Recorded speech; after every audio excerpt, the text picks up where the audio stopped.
Buenas noches, les habla Carlos Fernando Chamorro, bienvenidos a esta semana. Gracias por sintonizarnos a través de nuestro canal de video en YouTube Confidencial Nica, que ya tiene más de 304,000 suscriptores para seguir derrotando la censura televisiva. Nosotros continuamos demandando la devolución de la redacción de Confidencial, que fue asaltada y ocupada ilegalmente por la policía por segunda vez el pasado 20 de mayo. Exigimos la suspensión del estado policial y la liberación de más de 150 presos políticos, incluyendo los precandidatos presidenciales de la oposición y los líderes políticos y cívicos que fueron secuestrados por órdenes del candidato a la reelección Daniel Ortega para eliminar la competencia política el 7 de noviembre. Demandamos que todos los reos de conciencia que están detenidos por demandar elecciones libres sean puestos en libertad y no sean juzgados bajo las leyes espurias de la dictadura en las cárceles del Chipote, y que se suspenda el golpe de Estado que ha conculcado las libertades democráticas en el país para despejar el camino hacia una verdadera reforma electoral y elecciones libres sin Ortega y sin Murillo. Esta noche hablaremos sobre el rebrote de la COVID-19 que está provocando no solamente un aumento exponencial de los contagios, sino también en el número de fallecidos, que ahora incluye a jóvenes y menores de edad y a mujeres embarazadas, a pesar de que el Ministerio de Salud persiste en ocultar la verdad y alega que en Nicaragua solamente muere una persona por semana por COVID-19. Tendremos una entrevista con los doctores Jorge Alemán, neumólogo pediatra, y con el epidemiólogo Leonel Argüello, quienes brindarán consejos a las familias y a la población sobre cómo prevenir el contagio. Les presentaremos una entrevista con el cantautor Luis Enrique Mejía Godoy, exiliado en Costa Rica, a propósito del lanzamiento mañana lunes en Confidencial de nuestra nueva sección Nicas Migrantes, dedicada a contar la historia de la otra Nicaragua, que reúne a más de 800,000 nicaragüenses en Costa Rica, Estados Unidos, España, Canadá, América Latina y Europa. Hablaremos sobre el impacto del cierre del diario La Prensa, provocado por la ocupación policial ocurrida hace más de un mes, y la supervivencia del periodismo independiente en las plataformas digitales con el editor Fabián Medina. Conversaremos con Dolly Mora de la Alianza Universitaria Nicaragüense AUN sobre la condición de los presos políticos y líderes estudiantiles Lester Alemán y Max Jerez, el primero con su salud gravemente deteriorada y el segundo enfrentando en la cárcel el fallecimiento de su madre, de quien la dictadura no le permitió despedirse. Y al final del programa, las noticias satíricas en la Última Mirada News. Empezamos con el análisis de las noticias en nuestro informe semanal.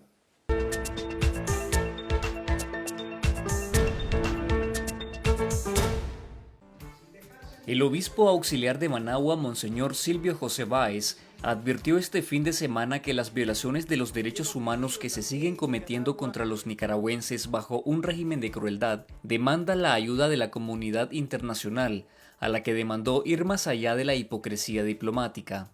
El jerarca católico, quien se encuentra en el exilio desde 2019 por órdenes del Papa Francisco para proteger su integridad física ante las amenazas del régimen, participó el sábado en la Jornada Espiritual Mundial Rompamos el Silencio, que se dedicó a la liberación de los presos políticos en Centroamérica. El obispo sostuvo que el pueblo de Nicaragua se encuentra maltrecho y necesita ayuda, y recordó el reciente caso del preso político Max Jerez, a quien le negaron la posibilidad de despedirse de su madre Heidi Mesa, quien falleció este viernes.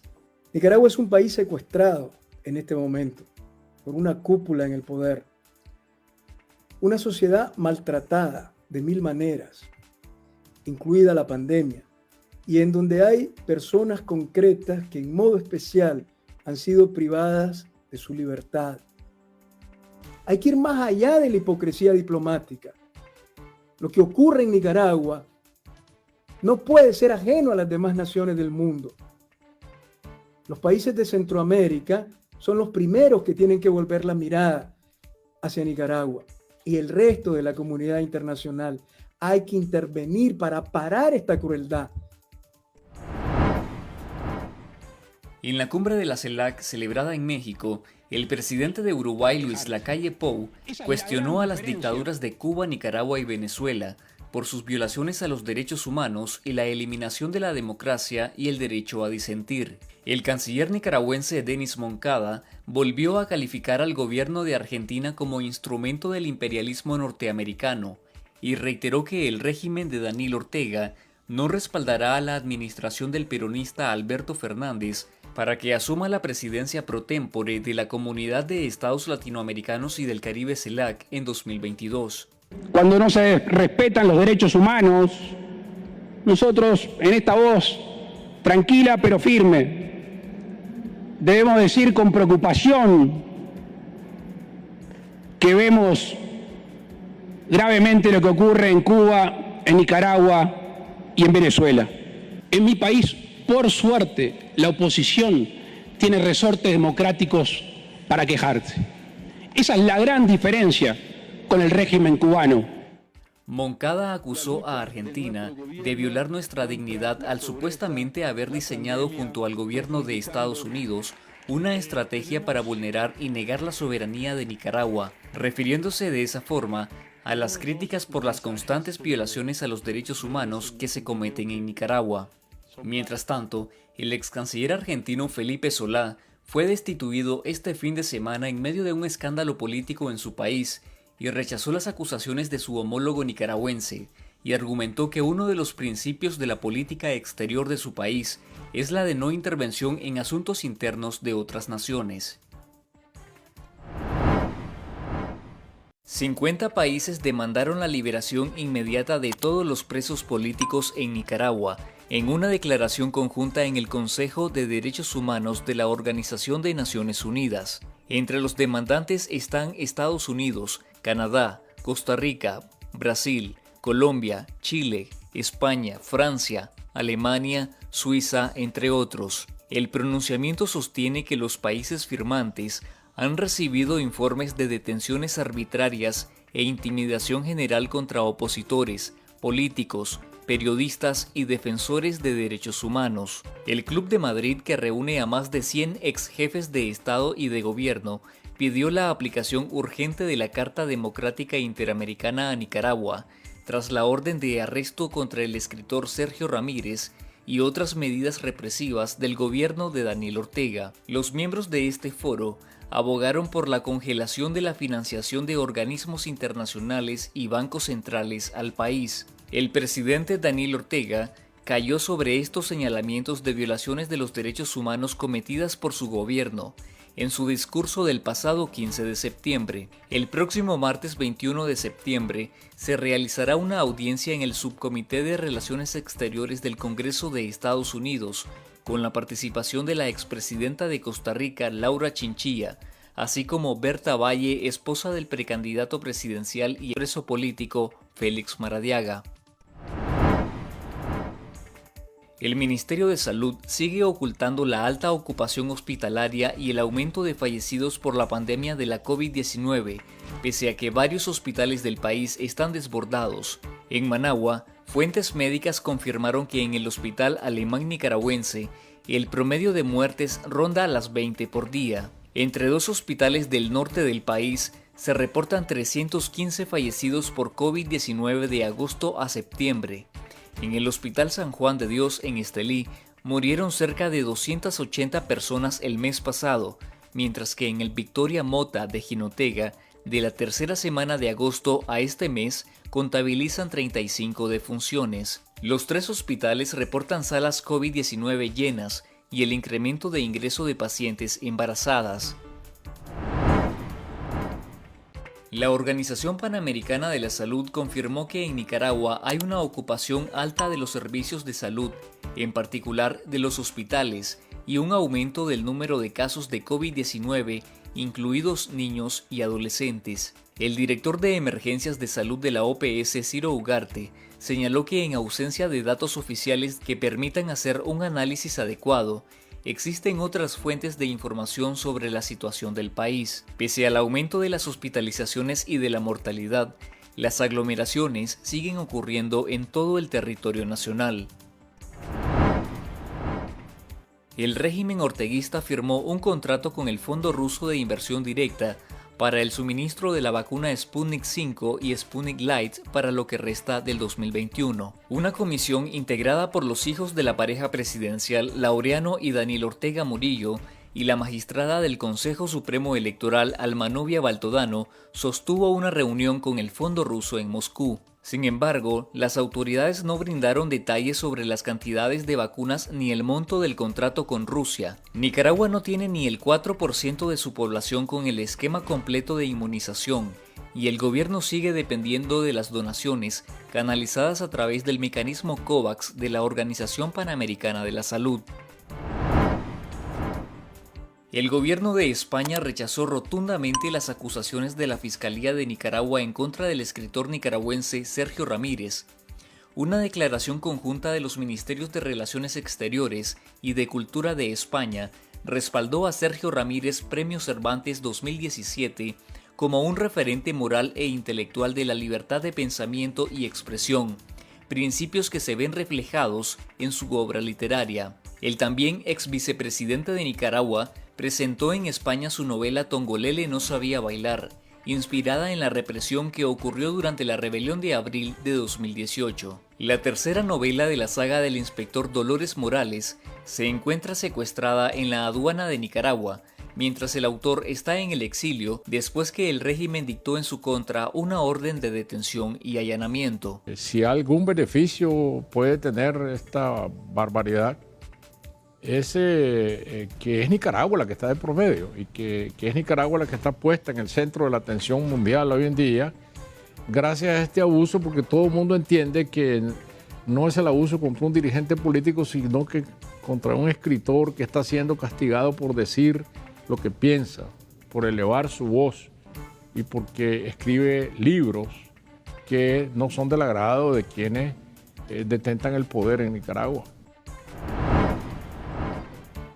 La alta comisionada de la ONU para los Derechos Humanos, Michelle Bachelet, denunció el creciente cerco de las libertades en Nicaragua de cara a las elecciones del próximo 7 de noviembre. En su informe sobre Nicaragua ante el Consejo de Derechos Humanos de la ONU, Bachelet señaló que los nicaragüenses tienen derecho a presentar candidaturas a la presidencia, participar en la campaña y los medios deben cubrir el proceso, pero nada de esto está ocurriendo. Bachelet denunció los abusos en contra de los presos políticos y el ataque a la libertad de expresión. Además, urgió al gobierno de Daniel Ortega que cese la persecución contra la oposición, la prensa y la sociedad civil, y que libere de inmediato y sin condiciones a más de 130 personas detenidas desde abril de 2018. Decenas de miles de salvadoreños salieron a las calles de la capital este 15 de septiembre a protestar contra el gobierno de Nayib Bukele por diversas decisiones tomadas en poco más de 2 años de la administración, como la adopción del Bitcoin y la deriva autoritaria del mandatario, según diversos sectores. Los manifestantes rechazaron el asalto al Poder Judicial, la pretensión de Bukele de reformar la Constitución para reelegirse y la imposición del Bitcoin como moneda oficial de El Salvador.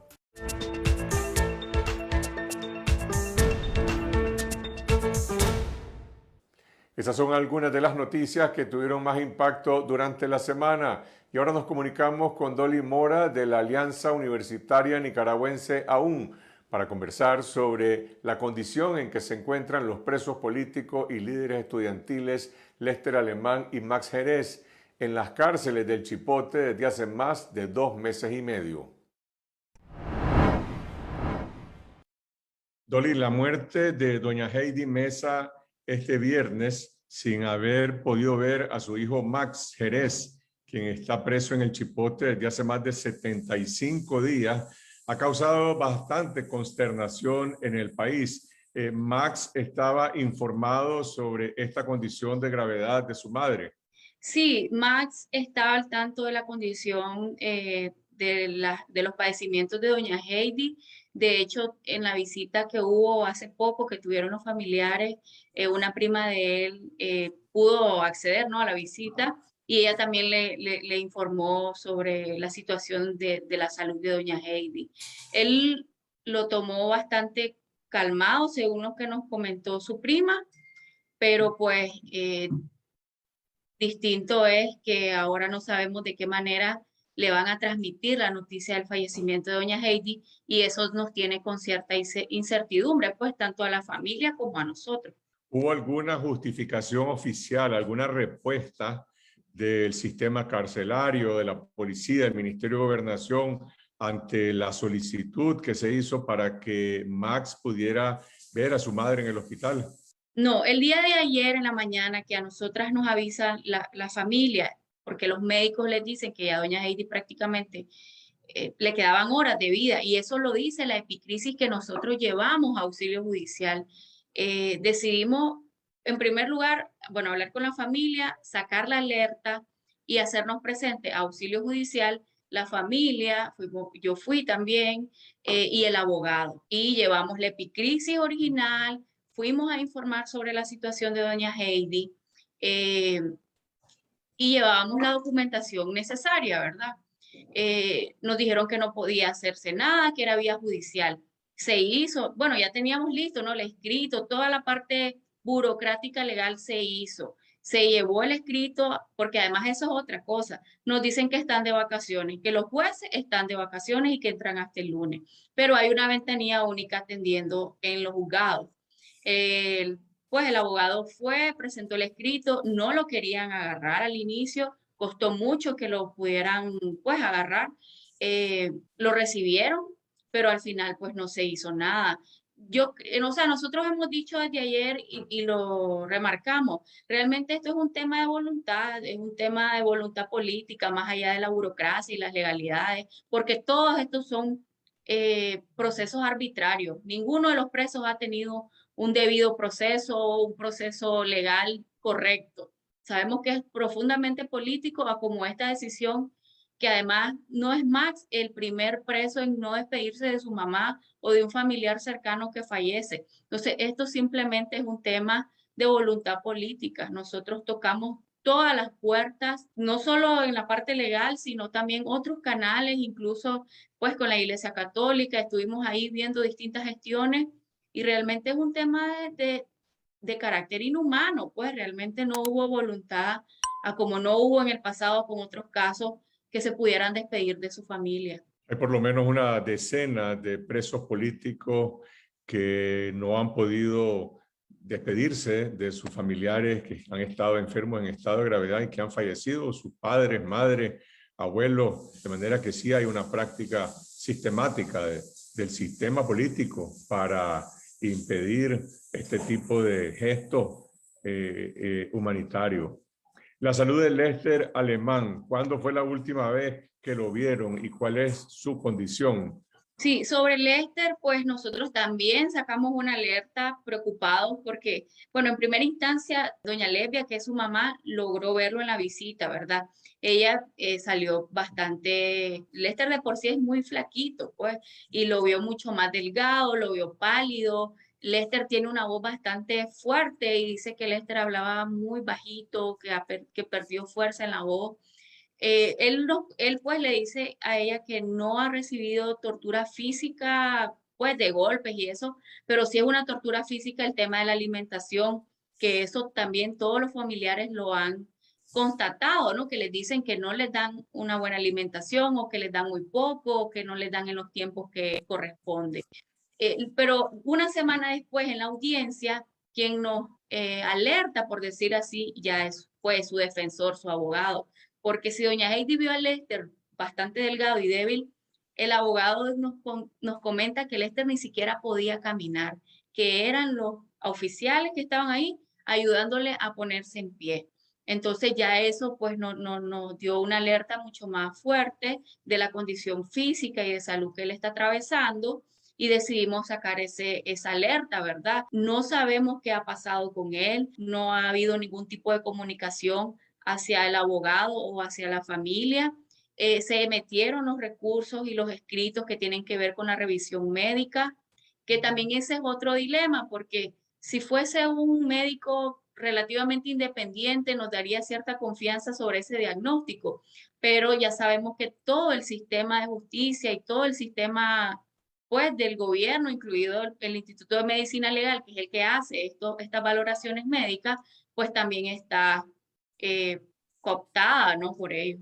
La Comisión de la Cruz Roja Internacional, que tiene un mandato para visitar las cárceles y encontrarse con los presos, con los reos políticos, ha visitado el Chipote. ¿Pueden ellos verificar cuál es la situación de Lester Alemán, de Ana Margarita Vigil, de otros presos y reos de conciencia que han sido señalados por sus familiares de estar en una situación de salud deplorable? Al igual que con lo que nos ocurrió con Max, o sea, con Lester, y yo creo que igual el resto de familiares que usted menciona y de presos políticos, hemos hecho todas las gestiones con Cruz Roja Internacional, con el Nuncio, con todos los canales que en el pasado se han, por decir así, utilizado para este tipo de gestiones, y ni ellos, pues todo está absolutamente cerrado, no hay respuesta. La Cruz Roja nos dice que ellos no les han autorizado la visita o las entrevistas a cada uno de los presos o las presas políticas para poder constatar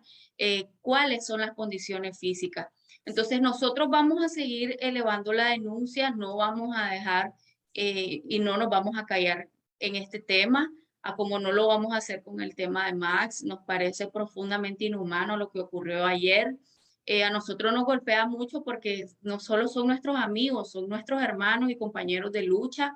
Hemos caminado juntos todo este tiempo. A mí personalmente, pues me golpeó un montón porque hubo un lapso de tiempo en el que Max pudo haberse despedido de su mamá y realmente no hubo ninguna muestra de humanismo para que él pudiera despedirse, o seguimos insistiendo en que pueda asistir ya sea al sepelio o algún momento de la vela, pero pues viendo a cómo están actuando, no creo que ocurra. De esta visita, la que hizo doña Lesbia a Lester, o la prima de Max a él, o el contacto que han tenido con el abogado, que se conoce sobre su condición espiritual, sobre su estado de ánimo, la condición política de ellos como reos de conciencia en la cárcel en este estado de privaciones. Pues Lester siempre, usted sabe que él es bastante, él tiene una fe, ¿no? Que profesa y que es muy profunda en ese sentido.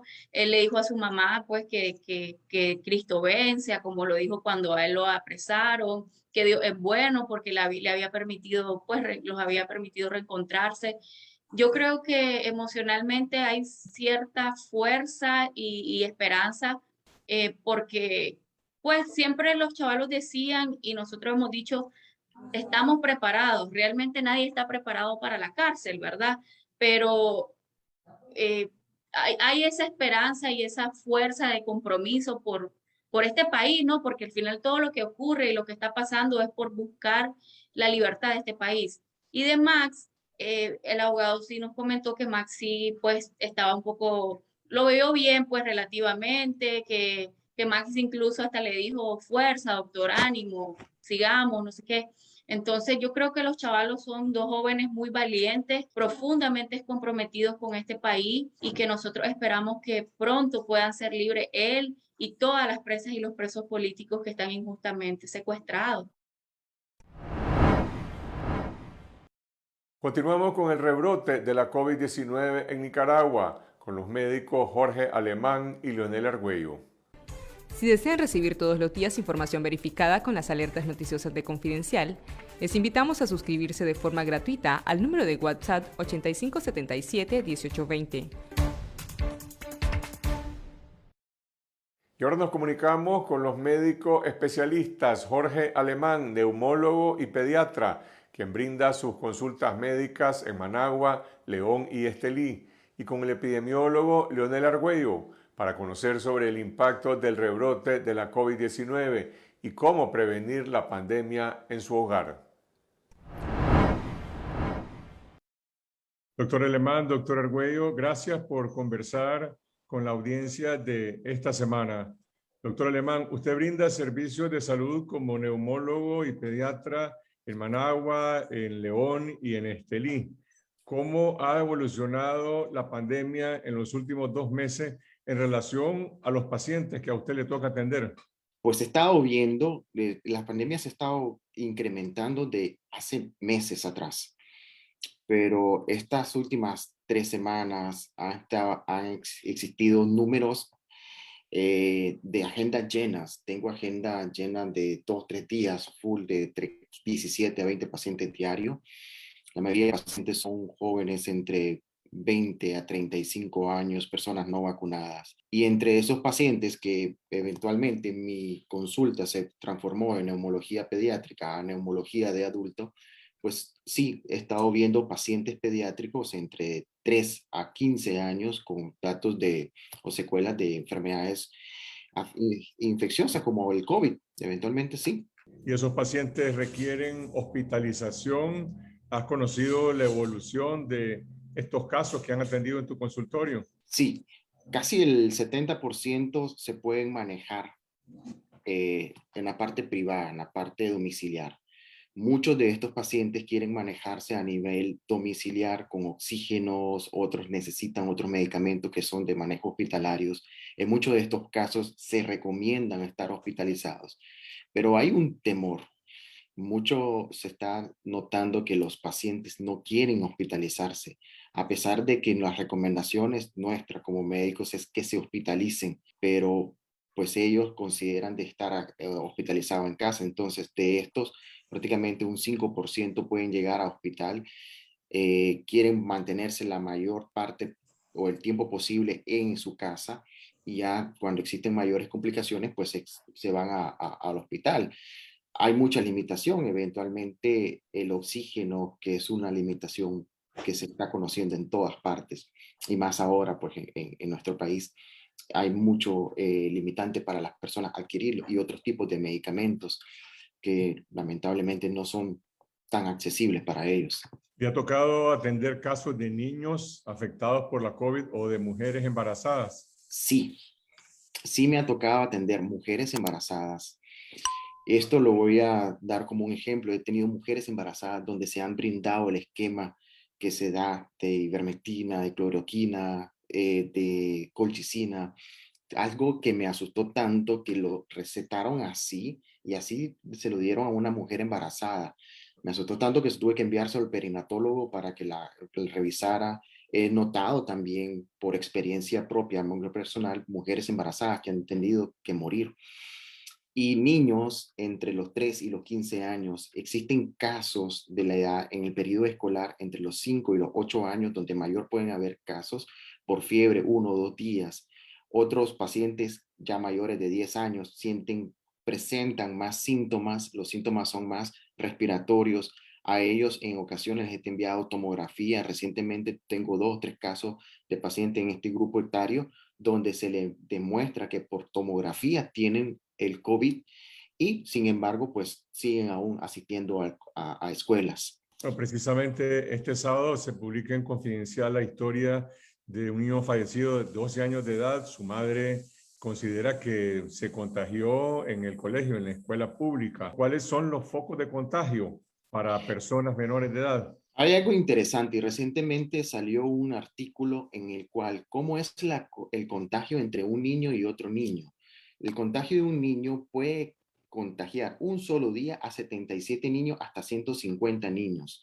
En Boston, 3 niños que llegaron contagiados infectaron a la siguiente semana a 270 estudiantes. Y fue un brote que no solo existió en un solo colegio, sino que el brote se extendió a los otros colegios, a 17 escuelas más. Entonces, los niños son un centro, son un factor de propagación de esta infección. Pero lo diferente es que en los adultos, que si un niño se infecta, las síntomas que pueden presentar los otros niños son menores y entonces el OR que se estaba considerando era muy menor, era prácticamente el 1 al 3%. Sin embargo, es muy diferente cuando un niño contagia a un adulto, a un docente, el docente puede entre docente y docente contagiar a otro con una incidencia del 4%. Entonces esto es que nos llamaba un poquito la atención porque nosotros los adultos manifestamos la enfermedad, los niños no la manifiestan y los niños siguen infectando. ¿Y qué pasa cuando un docente se infecta? Pueden contagiar a otros niños y lo contagia entre 1 a 10 niños más. Doctor Argüello, los informes oficiales del Ministerio de Salud registran un aumento permanente de los contagios.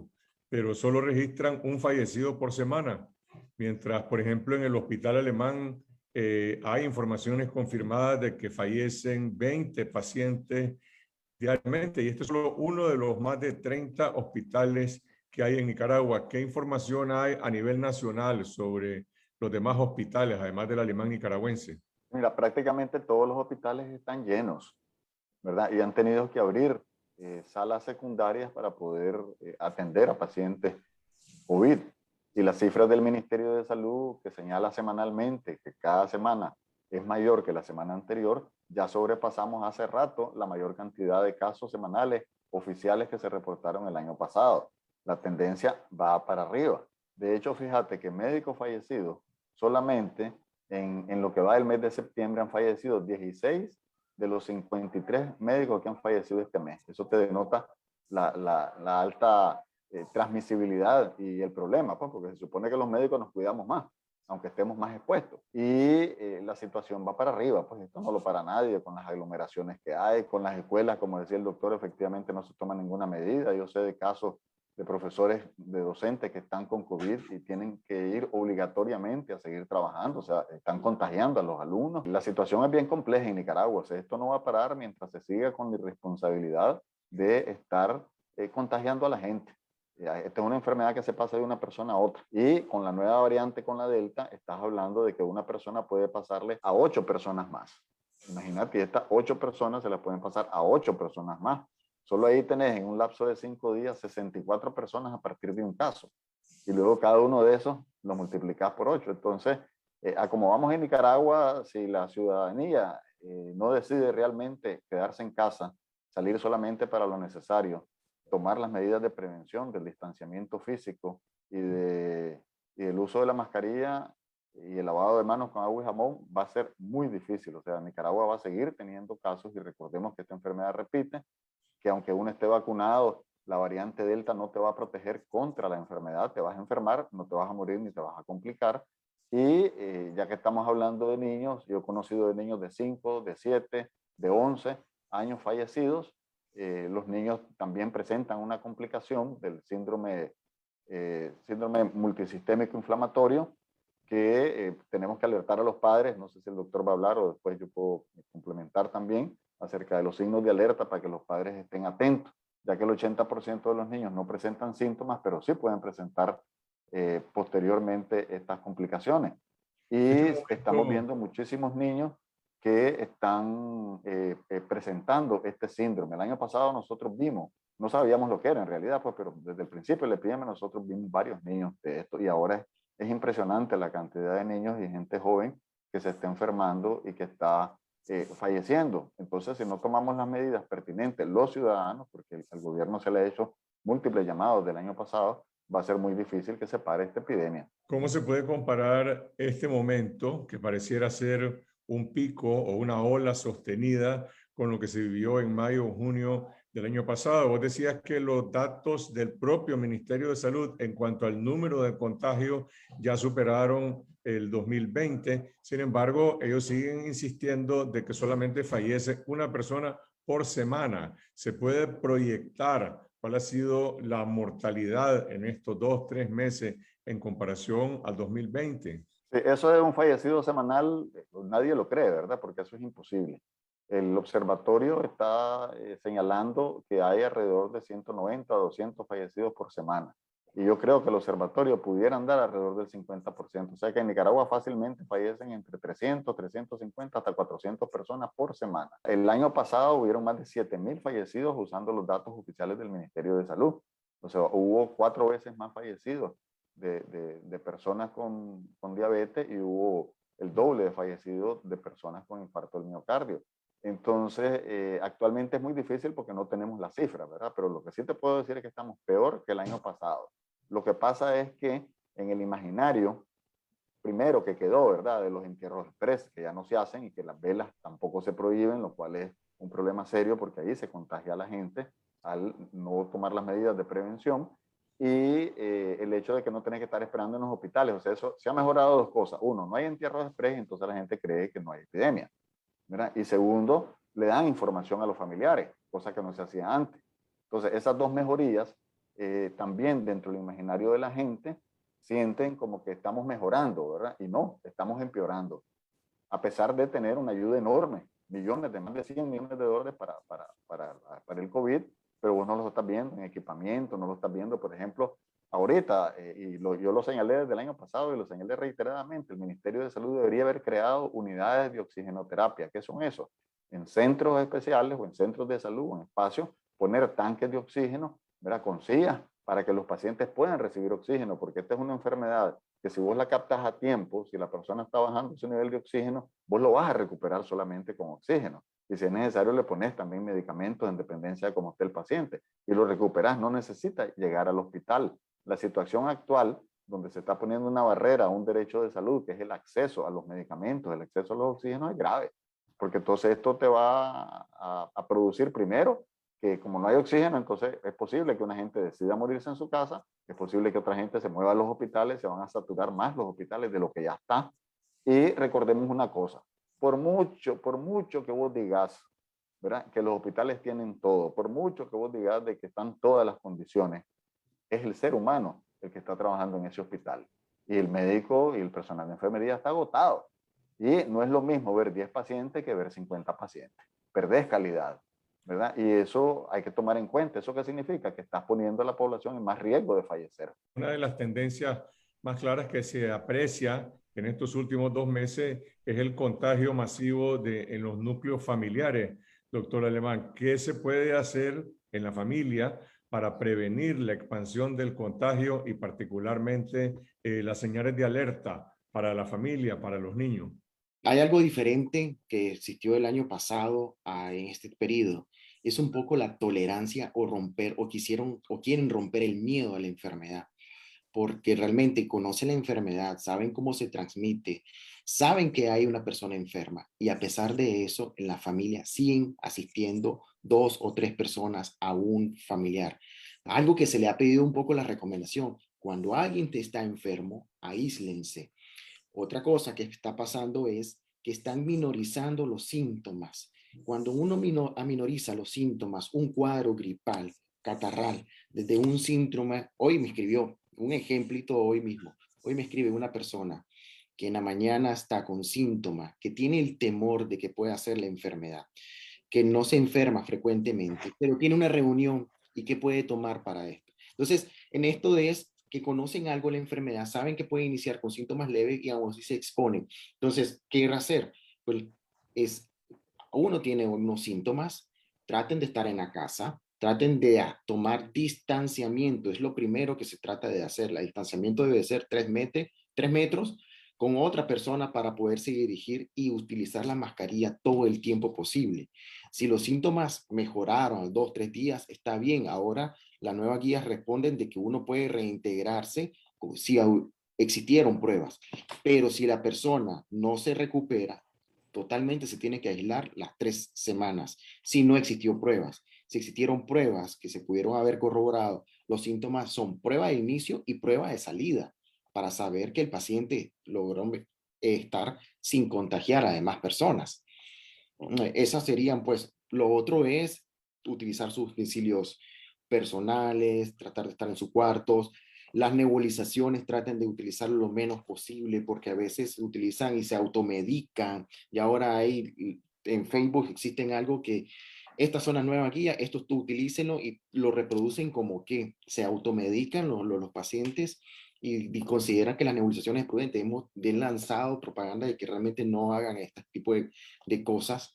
Y lo último es, pues, traten de, si alguien es enfermo, si se puede cuidar solo, bien, si no, porque esta es una enfermedad que valoramos un poco la soledad, si no, pues alguien que lo pueda asistir solo una persona. Arguello, ¿cuáles son sus recomendaciones más importantes para evitar el contagio en los núcleos familiares y para evitar el agravamiento de los pacientes? Sí, yo creo que primero hay que aprender de que estamos en una epidemia. Y para ponerlo más gráfico, imagínate que el país es un cuarto y ese cuarto está lleno de avispas. ¿Qué sucede si vos entras a ese cuarto? Vas a salir todo picoteado en la cara y en las manos. No puedes decir que estás picoteado por pájaro, no puedes decir que te picó una culebra, no puedes decir que te picó otro animal, te picaron las avispas, porque es lo que más hay. Por lo tanto, cualquier persona que tenga un catarro, como le dice la gente, pues, o que se le trancó la nariz o que tiene secreciones en la nariz, es COVID-19 hasta que no se demuestre lo contrario. Y por tanto debe aislarse, que esa es la primera medida. Aislarse de los demás significa estar en otro cuarto o estar a 3 metros de distancia y ventilar toda la casa y ventilar ese cuarto, ¿verdad? Yo sé que hay dificultades con las familias que a veces no encuentran spray y muchos mandan los ventiladores, los nebulizadores. El nebulizador lo que hace es que tira aire a presión, entonces eso es peligroso porque tira mucho más en el ambiente el virus, ¿verdad? No se debería usar, pero bueno, en nuestro país no tenemos tampoco mucho acceso a los otros que son spray parecido a esos que ves que los asmáticos utilizan. Entonces en la casa, aparte de lo que dice el doctor de que debe estar una sola persona atendiéndole, esa persona tiene que estar con una mascarilla quirúrgica bien ajustada y con una mascarilla de tela para que alcance el 95%, porque nuestra población no tiene recursos para comprar una mascarilla que te puede costar $3. Por otro lado, hay que recordar que el paciente, ¿verdad?, tiene que, en primer lugar, alimentarse bien, y hay gente que pierde el olfato y que pierde el gusto. Y entonces, ¿qué es lo que sucede? La cultura nicaragüense es dar la comida de enfermito. ¿Qué es la comida del enfermo? Sopas, consomé. Eso no sirve. Sirve para hidratarte, pero eso no sirve. Necesitas comida, necesitas energía. Entonces la gente tiene que comer. La alimentación es complementar, que debería ser frecuente. La frecuencia debería ser 5 veces en el día, y en ocasiones se le ofrecen a los familiares alimentos muy hipercalóricos. Se le ofrecen la cola chowder, que no es recomendable. Se le ofrece muchos líquidos, pero también es importante los alimentos variados.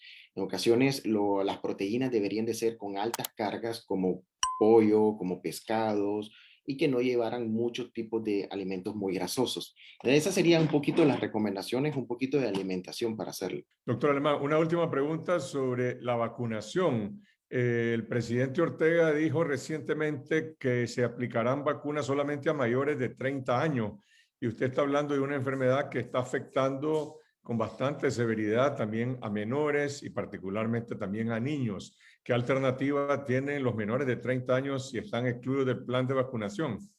Lamentablemente no tenemos esa opción en este país en estos momentos. A pesar de esto, también a pesar de que solo están en el grupo de los 30 años, grupos de 60 y 50 años todavía no han querido ni siquiera vacunarse. Yo invito a que, a pesar de que realmente tengamos la limitación del que no podamos vacunar a niños y que realmente es necesario y que deberíamos de poner un poco de prudencia con ellos, que el otro extremo que estamos teniendo y que no se ha vacunado, para mí es un deber comentarles de que vacúnense, traten de vacunarse, porque se me están quedando regado esa otra población. La mayoría de personas que están teniendo la COVID y que se están llegando a hospitalización son personas que no se han vacunado. ¿Qué hacer con el otro extremo? Pues lamentablemente es muy duro. Creo que el grupo que más está con la enfermedad, lamentablemente no se analiza, no se hacen estudios a este grupo de entre los 3 años a los 15 años.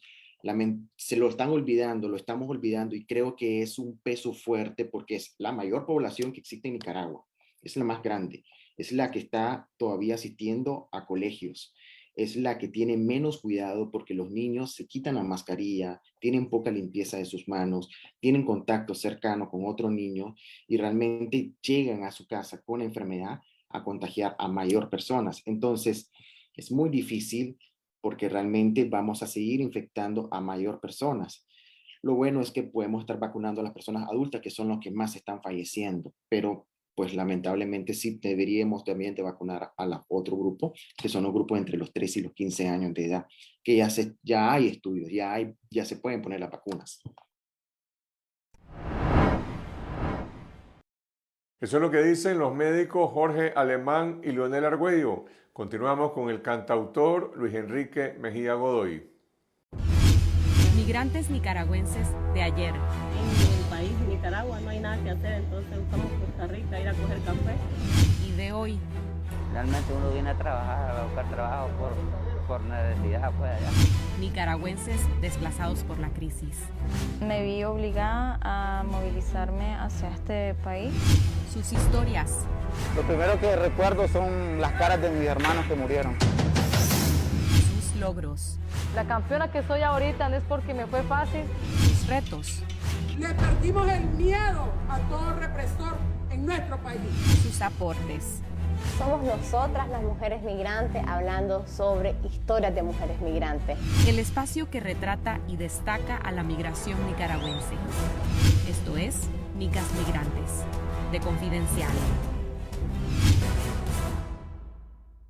A partir de mañana lunes inauguramos en Confidencial un nuevo proyecto periodístico para cubrir la otra Nicaragua, la de los 800.000 nicaragüenses que han emigrado a distintos países del mundo, algunos para escapar de la persecución política y otros para buscar oportunidades económicas para ellos y sus familias. Nicas Migrantes se llama este micrositio de Confidencial, para estrechar las redes de comunicación entre los nicaragüenses en el exterior y su país y el ejercicio de su derecho en Nicaragua, y también para contar las historias de éxito de los nicaragüenses emprendedores que se destacan en diversos campos profesionales, artísticos, científicos y empresariales en todas partes del mundo. Y a propósito de Nicas Migrantes, Cindy Regidor nos cuenta la historia del cantautor Luis Enrique Mejía Godoy, exiliado en Costa Rica desde mediados de 2019, cuyas raíces en este vecino país desde hace más de 40 años le permite entender un puente cultural entre Nicaragua y Costa Rica.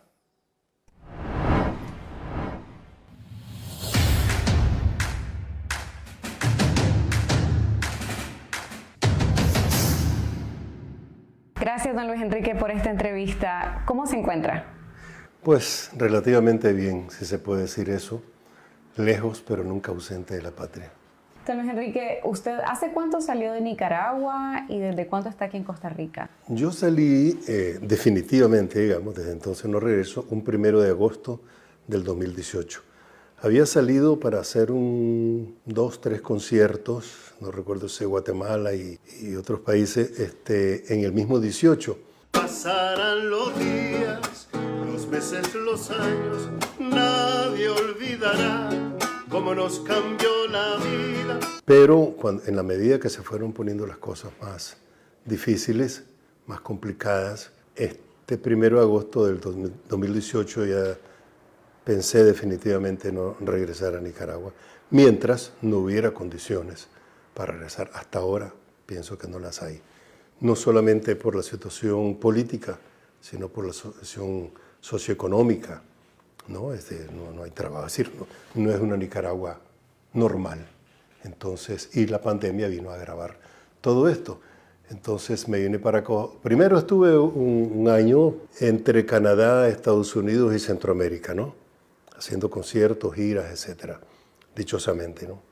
Y desde julio del 2019 nos venimos para Costa Rica, que está más cerca de la patria. Y nada, es mi segunda patria también, Costa Rica.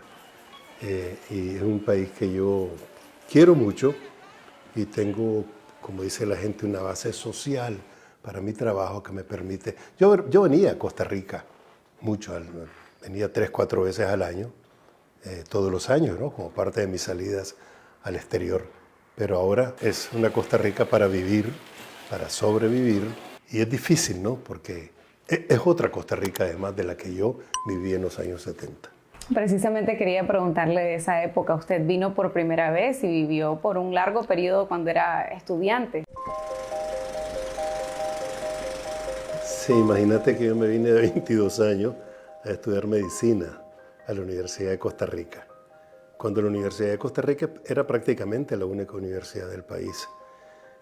Habían muchos nicaragüenses estudiando, pero la pasión por la música, ese gusanito que traíamos desde niños, me hizo tomar conciencia de que realmente, y habían condiciones para acá, que no había en Nicaragua, para poder iniciar un camino largo en este oficio de la música, de la poesía, del arte, de la cultura. Sorprendido por todo lo que miraba en un país apenas a 8 horas de distancia, tan distinto, te estoy hablando de 1967. Acababa de pasar una enorme movilización que convocó Fernando Agüero, que se convirtió también en en una cosa horrible, porque fue reprimida por la Guardia de Somoza, de tal manera que salí marcado además por eso, y cuando vine a Costa Rica yo vi la enorme diferencia de vivir en una democracia. Había nicaragüenses que se habían venido después de que se reprimió a todo el sandinismo después que asesinaron al general Sandino, desde esa época, o sea, de los años 34, 35, empezaron a emigrar. En esos años yo era de los tan pocos nicaragüenses que había aquí que me decían el Nica, como a César Meléndez muchos años después. Entonces, y yo al comienzo me molestaba un poco, porque me decían, pero usted no parece Nica. Bueno, no soy el típico nicaragüense, no soy chiquito, moreno, pelo lacio, quizás eso. Yo tenía muchas esperanzas de regresar a Nicaragua pronto. Me recuerdo que en esos años escribí una canción que se llama Volver a mi pueblo, precisamente. Por aquel camino sembrado de ayeres, ranchos y dolor, buscaré en los cerros y en los alambrados los viejos dolores que el tiempo dejó. Tenía mucha nostalgia, ¿no? Del país, de la familia. Pero Costa Rica también le marcó como artista, ¿no? Fue aquí donde decidió dedicarse de lleno a la música, formó parte del grupo Los Rufos, también formó parte del movimiento de la nueva canción costarricense. Así es. ¿Cómo siente que definió su carrera, su personalidad, esta estadía en Costa Rica en ese momento? Bueno, yo no hice ningún cálculo cuando empecé, un poco irresponsablemente, a buscar ese camino del canto popular. Yo dije, yo quiero expresar lo que yo siento a través de una canción que, si bien es cierto, tiene raíces nicaragüenses, se reafirma en Costa Rica y es latinoamericana. Yo creo mucho en eso. Por eso te decía que mi patria es la música. Mi tierra es Nicaragua, pero mi patria yo siento que es la música. Porque saben que aún pequeños juntos somos un volcán. Empecé a escribir mis primeras canciones que eran sociales, no políticas, que hablaban de los terratenientes, del abuso, de la diferencia, del que los campesinos no tenían tierra y todo eso. Y estoy hablando ya del año 70. O sea, pasaron 3 años que precisamente fue mi primera experiencia de la música con Los Rufos, que la mayoría eran covers internacionales en español. Es por eso que yo quiero a tu lado regresar. Pero yo también empecé a escribir canciones para el grupo. Esa generación fue una generación para mí muy privilegiada, porque se dan las contradicciones más grandes en el mundo, y es la época en que de la guerra de Vietnam, era la Revolución Cubana, y toda esa historia que nos tocó vivir a nosotros nos alimentó mucho. Yo creo que para bien, ¿no? Y entonces reafirmo yo en el canto social mi decisión de cantar. Hermano de tantos pueblos que han querido separar. Vivir de eso estaba difícil. Entonces yo tenía otro tipo de trabajo. Vendía equipos de audio con un amigo que me invitó a trabajar ahí. Trabajé en una discográfica, en la CBS Indica. Trabajé en una discoteca poniendo música. Y después finalmente, dichosamente, me reclutaron para fundar una universidad, la Universidad Nacional de Heredia. Y soy fundador de esa universidad en 1973.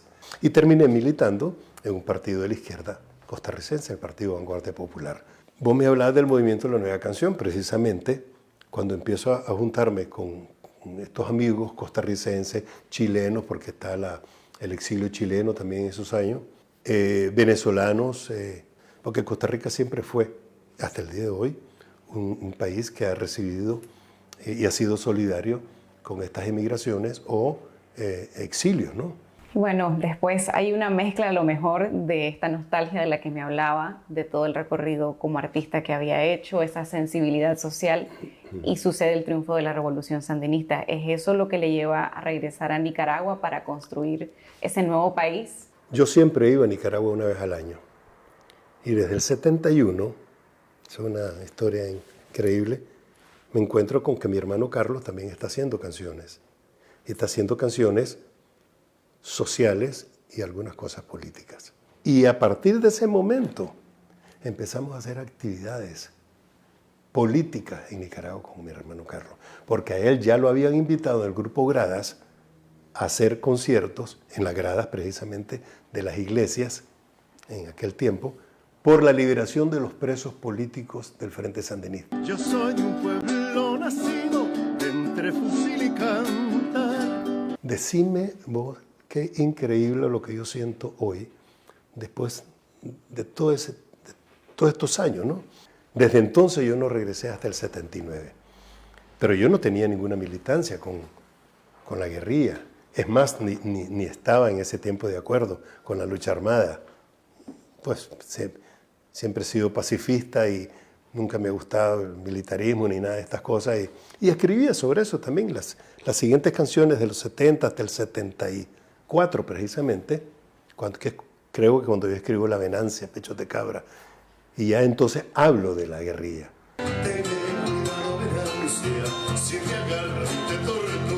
Y empecé desde entonces, porque empezaron a darse las condiciones para la solidaridad con Nicaragua. Lo que parecía imposible, que era derrotar y derrocar a la dictadura, entonces yo me planteo la esperanza más real. Y escribo, y hago un disco en 1979, imagínate, que es casi una premonición de esa que se llama Amando en tiempo de guerra. Cuando libremos la tierra del que encarcela los sueños. Después de ese disco, ¿qué era? Fue en febrero, marzo, abril, mayo, junio, julio. 5 meses después, ¿quién iba a decir? Triunfo de la revolución. Aunque yo no me regresé inmediatamente. Porque yo decía, después de vivir tantos años acá, no me puedo ir así nomás de este país. Hice una gira que se llamó Gracias Costa Rica. Carlos Enrique, usted no ha sido el único que ha tenido que salir de Nicaragua, de su familia, su hermano también, su sobrino Luis Enrique, que también lo ha puesto y lo ha plasmado en sus canciones, en su biografía. ¿Cómo cree usted que la migración nicaragüense impacta en nuestra identidad? Decía Pablo Antonio Cuadra que los nicaragüenses siempre hemos estado en permanente éxodo por alguna razón, inclusive dentro de Nicaragua. Porque el terremoto te desplaza, la erupción del volcán te desplaza, el paso del huracán te desplaza. Yo creo que Nicaragua es uno de los países que más emigraciones tiene, que más familias desmembradas tiene por esta situación. Y es una realidad muy dura, que de todas estas cosas hay que sacar lecciones. Bueno, puedes echarte a morir. A mí no me gusta este asunto de que, es decir, la migración no tiene por qué venir a pedir limosna en ninguna parte. Tiene que ganarse el pan honradamente con el talento y las condiciones y las capacidades de cada uno. Y sobre todo la solidaridad entre nosotros mismos. Eso es muy importante. Y otra cosa importante del exilio y de las emigraciones es que los nicaragüenses siempre queremos regresar a Nicaragua. No importa cuántos años pasen, siempre tenemos la maleta hecha. Eso es un hecho. Esa cabanga, esa nostalgia por la patria, ese mal de patria, esta necesidad de sentir, aunque sin ser chauvinistas, nosotros somos muy nacionalistas. Yo creo que si hay un cielo nicaragüense, hay una atmósfera, un aire nicaragüense. Y eso es muy propio de nosotros. Cuando uno es joven y emigra, no es lo mismo cuando ya tiene más de 60 años. Entonces, aprovechar todo el tiempo para estudiar, para crecer, para aprender, para ampliar el horizonte, la mente, absolutamente todo. Es una lucha y donde la solidaridad del país en el que te toca vivir tiene que ver mucho. Te decía a todos los nicaragüenses, creo que queremos regresar a Nicaragua, porque nos planteamos y nos replanteamos esperanzas y sueños y no dejamos de, esa es una linda terquedad que tenemos los nicaragüenses, ¿no? De creer que puede haber un futuro mejor, aunque yo no lo vea. Cuénteme de su exilio, esta vez que tuvo que salir y que asentarse aquí en Costa Rica fue muy diferente a la primera vez. No lo planificó, usted no pensaba salir de Nicaragua. ¿Cómo le tomó toda esa circunstancia? Me hice un plan sin saber qué iba a pasar, ¿no? Cuando llegué a Costa Rica y empecé a buscar a mis amigos, acuérdate, yo te decía que venía 3-4 veces al año, entonces conocía espacios, lugares, teatros, auditorios, etcétera, universidades y además los artistas. Pero no fue fácil porque no tenía una residencia, tenía que buscar la residencia permanente en este país para poder trabajar. Pero aún empezando a trabajar yo vi la dificultad porque, bueno, la mayoría de mi repertorio es un repertorio propio o de mi hermano Carlos y de alguna manera todo es nicaragüense, ¿no? Entonces, interesa a los costarricenses escuchar a un nicaragüense que venga a hablar, y peor se viene a hablar de problemas, ¿no? Entonces, pero curiosamente, se hizo, es que increíble eso, yo no sé cómo se puede llamar eso. Bueno, primero me pareció un déjà vu, ¿no? Es decir, yo me fui hace 41 años de aquí y regreso con 75 años, bueno, 74 años tenía entonces, y ahora ¿qué voy a hacer? Y encuentro que hay un eco de lo sembrado quedó y se cosechó. Y la gente, increíble, es más, yo no creía que la gente conociera tanto mis canciones. Claro, yo también escribí canciones para esta realidad, para Puerto Limón, que fue el primer puerto del Caribe centroamericano que conocí, la primera expresión de la africanidad en Centroamérica. Escribí una canción que se llama Congolí Xangó. Congolí Xangó, Congolí Xangó, Congolí Xangó, Congolí Xangó. Y escribí otra canción que se llama Zona Bananera, y escribí una canción urbana para una viejecita que andaba por los centros de San José que todo el mundo conocía, que se llama Muñeca. Y Pobre la María fue una canción que primero... En un cuarto de una cuartería llora la María, ay, ay, ay. Tuvo éxito en Costa Rica y casi de rebote en Nicaragua. Imagínate vos eso. Estoy solo con mi guitarra y empecé a hacer cosas solo con mi guitarra y con otros amigos que me invitaban a su concierto en lo que vino la pandemia. Y entonces eso frenó todas las posibilidades de hacer cosas presenciales y nos obligó, en circunstancias muy difíciles para mí y sin ningún conocimiento, de hacer cosas virtuales y hacerlas como nosotros queremos hacerlo profesionalmente, bien hechas, ¿no? Y una cosa que me hizo pensar mucho en qué puedo yo darle a este pueblo. No hay mal que dure 100 años, ni pueblo que lo resista. Los días tienen contados, el régimen orteguista. ¿Y cómo puedo agradecer, que siempre lo hago, cuando hablo en los conciertos? Agradezco muchísimo las puertas abiertas para la migración nicaragüense, en general para cualquier tipo de migración, pero especialmente para el nicaragüense. Peor en estas circunstancias, estos 3 años tan difíciles y tan dolorosos. Entonces escribí una canción que se llama Tendrá que florecer la primavera. La vida volverá a su rutina, al consumo, al estrés, al egoísmo.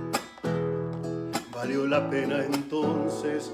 Me pregunto, la cuarentena que juntos compartimos. Que está dedicada al problema del COVID. Y esto fue mi primer canción para proponerla desde Costa Rica y con músicos costarricenses, productores costarricenses. Fue patrocinada por la Municipalidad de San José y ahora estamos haciendo un video y va a ser el lanzamiento quizás en próximos 2 meses. No me quiero crear falsas expectativas, ¿no? Sé que vamos a regresar. Pronto, no lo sé, lo dudo. ¿Hasta cuándo? No lo sé. Pero no puedo estar con los brazos cruzados, esperando que haya en condiciones en Nicaragua para regresar. Porque como dice Carlos, mi hermano, nosotros somos como los pájaros que no se jubilan nunca. Vamos a cantar hasta que clic, nos haga el clic Dios y diga, bueno, hasta aquí está bien. Este pueblo ya votó por justicia y libertad. Este pueblo decidió en las calles la unidad. Ha dicho que quiere regresar a Nicaragua. ¿Qué tiene que pasar para que usted se sienta seguro y firme en una decisión de regresar a su país? Coincido totalmente, yo diría que con todos los nicaragüenses. Mientras hayan presos políticos, creo que no debo regresar a Nicaragua. Y de ahí empezamos a contar. Si no hay libertad de expresión, si no devuelven lo robado. Esa es la verdad. Hasta no porque sea lo último, es lo primero, pero sé que no se puede hacer inmediatamente.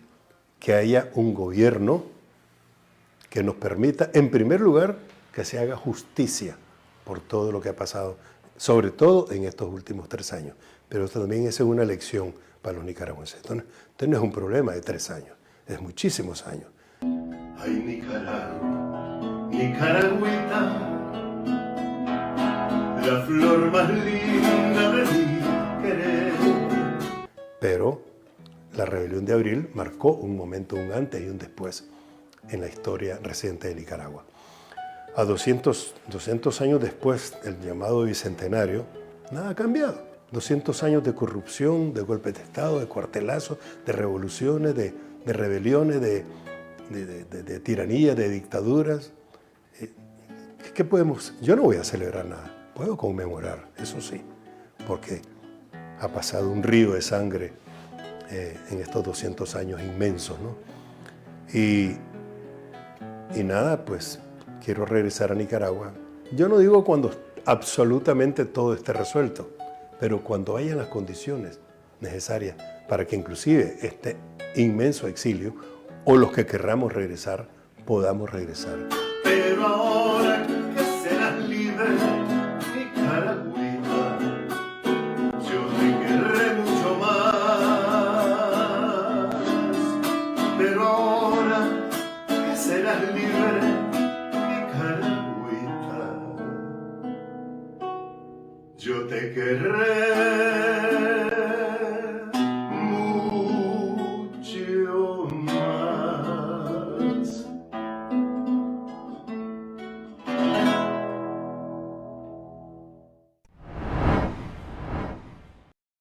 Eso es lo que dice Luis Enrique Mejía Godoy a propósito del lanzamiento de Nicas Migrantes mañana en Confidencial. Los invitamos este martes a las 11 de la mañana al foro La relevancia de la Nicaragua migrante, moderado por nuestra colega Cindy Regidor, con la participación de Luis Enrique Mejía Godoy, el profesor Carlos Sandoval de la Universidad de Costa Rica, la periodista Tiffany Roberts, residente en Estados Unidos, y la periodista Mildred Larga Espada, residente en España. Un foro que será transmitido a través de las redes sociales de Confidencial. Si desean recibir todos los días información verificada con las alertas noticiosas de Confidencial, les invitamos a suscribirse de forma gratuita al número de WhatsApp 8577-1820. Continuamos con el periodista Fabián Medina, editor de la revista Domingo y Magazine del diario La Prensa. Le preguntamos cuál ha sido el impacto de más de un mes de cierre del diario La Prensa por la ocupación policial, y esto fue lo que respondió. Fabián, ¿cuál es la situación del diario La Prensa cuando ya se ha cumplido más de un mes de la toma y la ocupación policial y la captura de su gerente general, Juan Lorenzo Holman? Bueno, la prensa ahorita está tratando de reagruparse después del golpe que significó la toma de sus instalaciones y la detención de nuestro gerente. No solamente eso, también recordar que antes nos habíamos quedado sin papel y pues ya veníamos resintiendo la crisis natural que están sintiendo todos los medios de comunicación en Nicaragua, tanto por la presión que está ejerciendo la dictadura como por las mismas dificultades pues, que hay para hacer periodismo tanto a nivel mundial y particularmente en el caso de Nicaragua. Entonces, este golpe que sucedió el 13 de agosto pasado, pues un poco desordenó las filas de la prensa, cómo estábamos trabajando en ese momento, y ahora nos estamos reagrupando y buscando cómo seguir funcionando en las condiciones que nos correspondan, pues, pero con la decisión segura de que vamos a seguir informando a la población nicaragüense. Esta semana se conoció que fue cesanteado un grupo amplio, decenas de trabajadores de la prensa, incluyendo periodistas y gente también del equipo técnico. ¿Qué impacto tiene esto en la prensa? Pues, fue una situación dolorosa, todos lo resentimos, porque somos un equipo, pues un equipo que ha sostenido la prensa durante muchísimo tiempo. Yo quisiera aclarar, que la prensa no son ni sus edificios. La prensa es en primer lugar, creo yo, sus lectores. O sea, sin lectores no tiene sentido la prensa. Y luego están las personas que trabajan en el equipo, desde la persona que está en la aguja, desde la persona que trabaja en imprenta, hasta los que trabajamos en redacción y la administración del periódico. Entonces, hemos hecho un esfuerzo grande todo, con muchos sacrificios para mantener funcionando la prensa, principalmente después de abril de 2018, que empezamos a trabajar con condiciones bastante difíciles. Entonces, que esta decisión se haya tomado, pues nos golpea un poco porque son personas que han estado hombro con hombro sosteniendo este equipo, pero ya era imposible y es una decisión que la mayoría lo ha entendido. Pues yo he conversado se entiende pues que es bien difícil sostener una planilla como la que teníamos cuando las condiciones cambiaron abruptamente. Pablo Antonio Cuadra bautizó la prensa como la República de Papel y mi tío, el ingeniero Jaime Chamorro, fallecido recientemente, dijo ahora es una república digital. Hoy está cerrado el diario de la prensa, está cerrada la imprenta de la prensa, pero sigue funcionando como medio de comunicación. ¿Qué alcance tiene hoy la prensa en esta crisis? ¿Se mantiene igual? ¿Ha crecido? ¿Ha perdido lectores? Vos, más que nadie, sabés que la prensa tiene una tradición de supervivencia increíble. Pues, desde hace 95 años que se fundó, pues ha sufrido golpes durísimos, incluso más fuertes que este. La han cerrado, la han bombardeado, ha sufrido terremotos. Y siempre se mantuvo, siempre renació como un espacio para hacer eso que decía Pablo Antonio Cuadra, la República de Papel, es el lugar donde convergen las libertades, donde se recogen las denuncias, donde funciona como una tribuna ciudadana en la que se ponen los problemas. Eso ha funcionado. Entonces ahora con los nuevos tiempos nos toca, como decía, reagruparnos y buscar las nuevas formas de supervivencia que tenemos. Y por suerte tenemos esa trinchera, digamos, digital para migrar del papel, que no solamente ya teníamos problemas antes, como te dije, por la situación natural que sufren todos los periódicos impresos del mundo, que vienen perdiendo lectoría en el impreso, y sino también por la misma presión que sometió la dictadura a la prensa, pues cortándole el papel y finalmente pues ya suspendiendo totalmente la edición impresa. Entonces estamos obligados desde antes a migrar, ya sea por las razones de la misma modernidad hacia la web, y también por la misma presión que sabíamos que en algún momento iba a llegar la dictadura, que no íbamos a poder seguir imprimiendo el periódico impreso, que por cierto tenía muy buena aceptación todavía. Nicaragua no es de esos países que ya no lee periódicos impresos. Todavía se seguía leyendo y todavía seguía siendo una fuente importante de financiamiento para la actividad que nosotros ejercemos como periodistas. Bueno, entonces con todo esto que ha pasado, sí hemos tenido una buena aceptación, los números han crecido. Yo no manejo el área digital, pero sí pues, veo los informes y hay un crecimiento, porque como te decía al comienzo de esta respuesta, la prensa al final son sus lectores y los lectores son las que lo sostienen. Sin lectores nosotros no seríamos nada. Y entonces ahí están otra vez los lectores poniendo el hombro, sosteniendo a la prensa, y crecieron inusitadamente. Pues para darte un ejemplo breve, por lo menos en el primer mes, después de la toma de la prensa, las suscripciones digitales se dispararon al doble de lo que tradicionalmente se producía en ese mismo periodo. Ahora, los lectores de la prensa, los periodistas de la prensa y también las fuentes informativas están siendo objeto de persecución. Mucha gente tiene miedo de expresarse, de hablar, las fuentes se están cerrando. ¿Está logrando el régimen imponer un apagón informativo? ¿Se puede hacer periodismo aún en estas circunstancias? Bueno, de poderse se puede, con mucha dificultad. Eso no es un fenómeno propio del diario La Prensa, sino que es de todos los medios independientes que no están siguiendo la línea del gobierno. O sea, sí, eso es algo visible, se nota que cada vez la gente tiene miedo de hablar, y con justa razón, pues hay personas que han dado una entrevista en la mañana y en la tarde ya están presas. Y entonces nosotros tenemos que comprender la situación. La otra cosa es cómo ejercer el periodismo, tanto por la pandemia, que nos obliga a estar un poco retirados, no podemos estar expuestos en la calle ni poner a nuestra fuente, como por la misma persecución de la dictadura. Entonces, hay mucho periodismo a distancia, mucho periodismo de seguimiento, mucho periodismo documental, pero vamos a sobrevivir y estamos sobreviviendo pues, acomodándonos como sea. El gobierno tiene sus propios medios digitales, pero sobre todo una red de empresas, de medios de comunicación, canales de televisión que funcionan como empresas privadas de la familia presidencial, una red de radioemisoras y además cooptando otros medios de comunicación con presiones, con autocensura. Ha logrado el gobierno imponer la versión oficial de la realidad en Nicaragua, esa historia de que supuestamente en Nicaragua todo está bien, todo está normal, no hay presos políticos, hay una situación de respaldo pleno a la dictadura de Daniel Ortega y Rosario Murillo. ¿Qué credibilidad tienen estos medios oficiales versus esta prensa independiente bajo persecución? Mira, efectivamente hay un poderoso aparato de propaganda manejado por el gobierno que quiere imponer una narrativa distinta pues a la que presentan los medios, pero yo creo que les ha faltado inteligencia en esto porque la narrativa que ellos manejan es tan diametralmente opuesto a lo que se ve en la calle que es poco creíble. Entonces la gente, incluso sus mismos seguidores, saben que es propaganda cuando se dicen ciertas cosas. Obviamente habrá quien trague toda esa información y la asuma como cierta.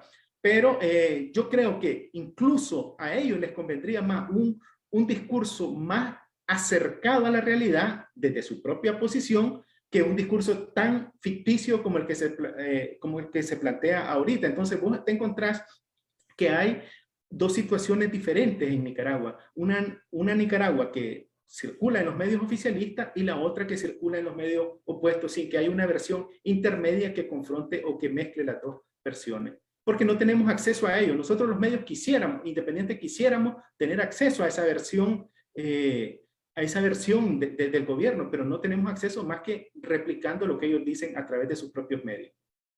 ¿Cómo ves el futuro del periodismo, el futuro de la prensa, ahora como medio digital en el 2022, después de esta reelección de Daniel Ortega sin competencia política que abre un periodo de incertidumbre en el país en cuanto a la legitimidad del gobierno y a cómo van a reaccionar los diferentes sectores del país y la comunidad internacional? Bueno, yo creo que vos mencionaste la palabra clave de todo lo que está sucediendo en Nicaragua, incertidumbre. A mí me parece que incertidumbre es la palabra que ahorita está cruzando todas las acciones de la sociedad en Nicaragua. Hay incertidumbre en el trabajo, hay incertidumbre en la economía, hay incertidumbre en la política y por supuesto en nuestro trabajo. Yo no te podría decir que nosotros estamos asegurados, estamos con las uñas sosteniéndonos de este formato y vamos a seguir haciéndolo hasta donde podamos. Ojalá podamos llegar a los 100 años que prometía don Jaime y pasar de esos 100 años como el diario y la prensa, pero este es un fenómeno que nos toca a todos los periodistas y estamos haciendo el esfuerzo y bueno, no sé, los tiempos pueden cambiar, como sucedió en abril del 2018, puede inusitadamente suceder algo que cambie la situación, pero nos estamos preparando para un escenario difícil de trabajo con un gobierno que está atornillado en el poder y que no piensa dejarlo de una forma cívica. Y ahora vamos a las noticias satíricas que no alcanzaron en el informe semanal en la Última Mirada News.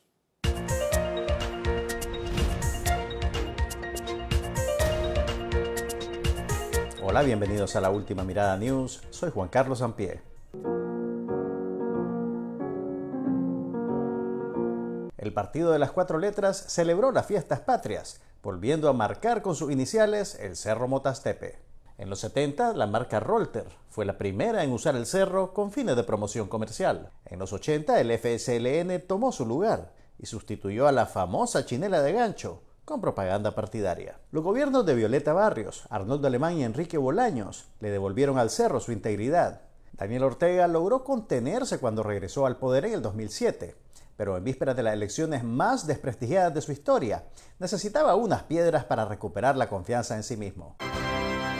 No esas piedras, estas piedras.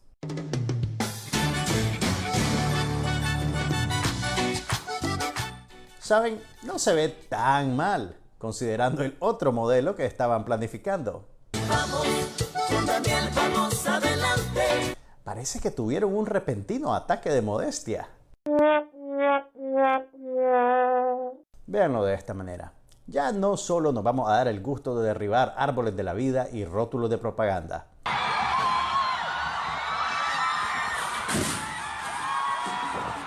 Ojalá que ese proyecto de demolición sea transmitido por cadena nacional. Se van para siempre, se van y no vuelvan, se van a la mierda ya. Por primera vez en la historia de las fiestas patrias, la Antorcha de la Independencia no pudo terminar su recorrido por Centroamérica. La última vez que la vieron estaba en las manos de Daniel Ortega.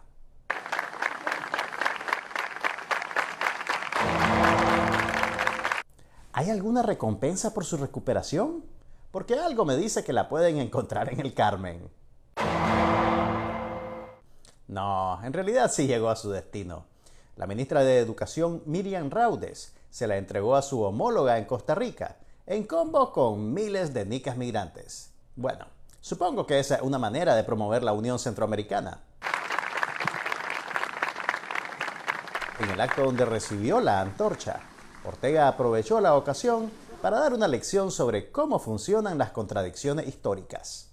Le rendimos homenaje a quienes dieron su sangre, a quienes fueron encarcelados en aquellos tiempos, torturados. Déjenme ver si entendí. ¿Ortega se solidariza con los torturados de hace 200 años, mientras su régimen tortura a más de 150 presos políticos? ¿Por qué, Porque se rebelaban y asesinados. Y no hay que olvidar que la violenta represión contra la rebelión de abril dejó un saldo mortal de más de 300 asesinados. Hace 2 años y medio, no hace 500 años. Días después, Ortega siguió aprovechando las fiestas patrias para seguir traumatizando a menores de edad.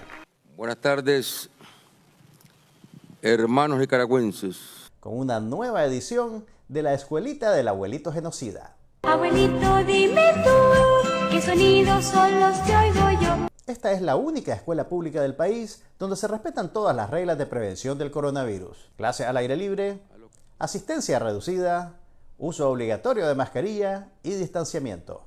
Y los estudiantes hasta llegan en uniforme. Lástima que la calidad del docente deja mucho que desear. El evento estaba supuesto a conmemorar el bicentenario de la independencia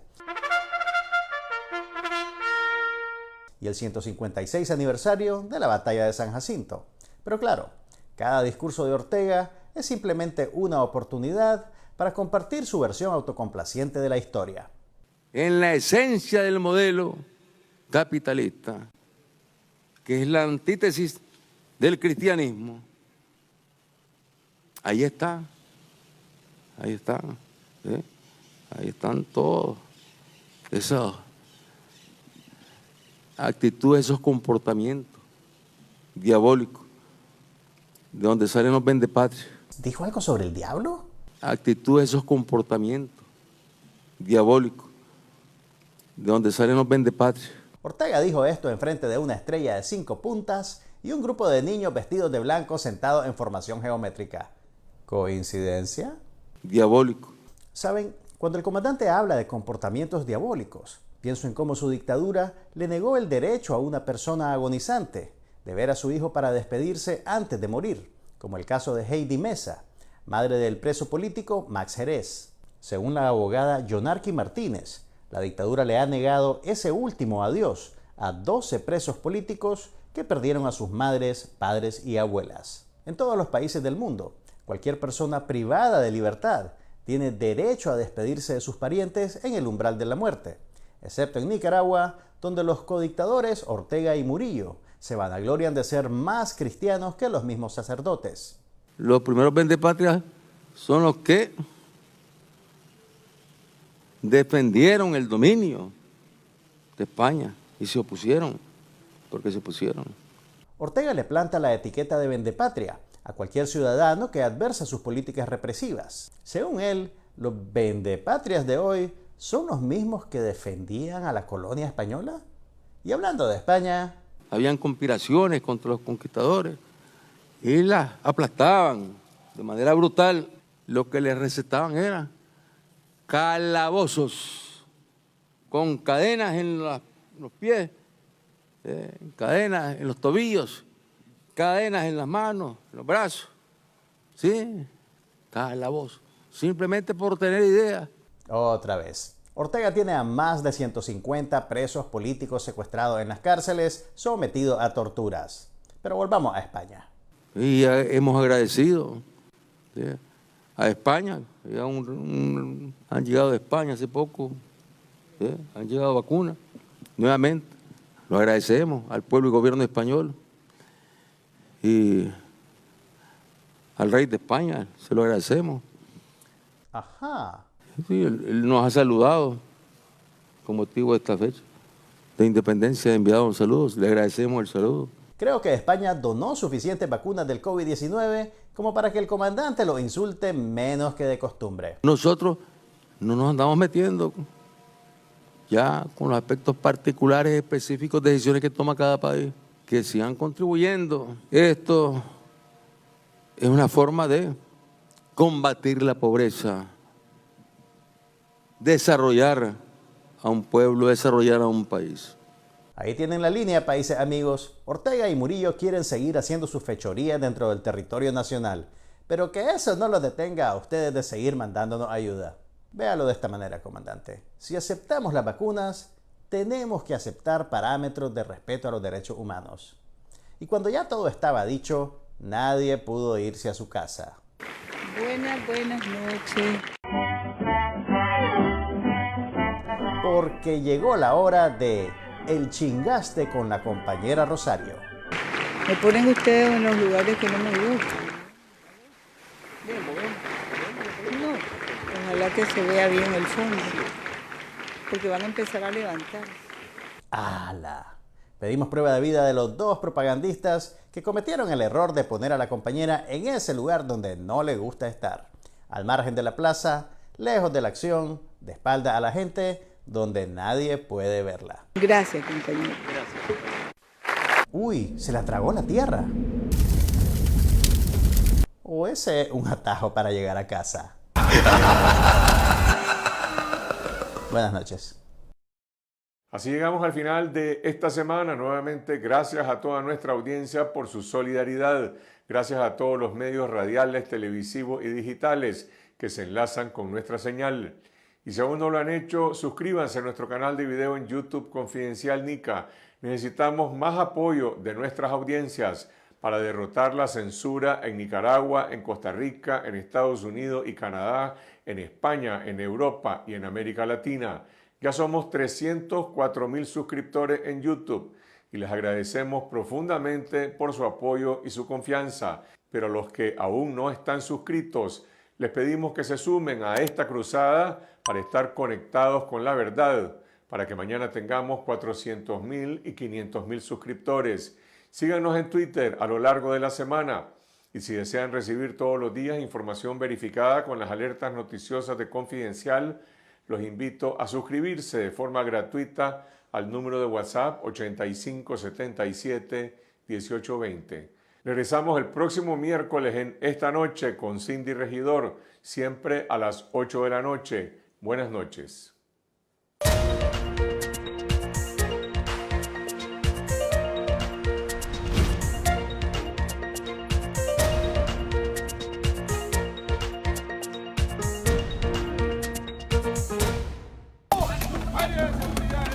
Que no van a confiscar las ideas, no van a confiscar el periodismo nunca. Asaltaron nuestra redacción 2 veces, nos confiscaron de forma ilegal, nos sacaron de la televisión abierta en el canal 12 y en el sistema de cable, y ahora han prohibido la difusión de Confidencial Radio en Radio Corporación.